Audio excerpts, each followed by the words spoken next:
কোনো মুসলমান ব্যক্তি মদ পান করে মসজিদে গেলে তাকে বের করে দেওয়া হয়, আর যারা সুদ ঘুষ খেয়ে মসজিদে যায় তাদেরকে বের করে দেওয়া হয় না, এটা কি ঠিক? আর এসব সুদ ঘুষখোর ব্যক্তিদের সাথে সালাত আদায় করলে কি সালাত হবে?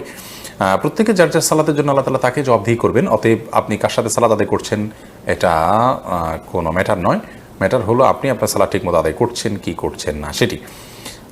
বিধায় সুদখোর ঘুষখোরের সাথে সালাত আদায় করলে আপনার সালাত হবে না, ব্যাপারটি সেরকম নয়। মাদক সেবন করে মসজিদে প্রবেশ করলে তার মাতলামের কারণে অন্য মুসল্লিদের ডিস্টার্ব হতে পারে, ক্ষতি হতে পারে, সেই কারণে তাকে বাধা দেওয়াটা যৌক্তিক।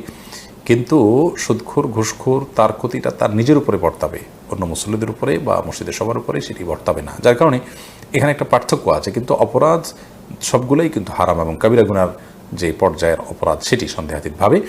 বরং সুদটা এটি মদ খাওয়ার চাইতে, মাদক সেবনের চাইতেও ডেঞ্জারাস অপরাধ, সেটা বলাই বাহুল্য।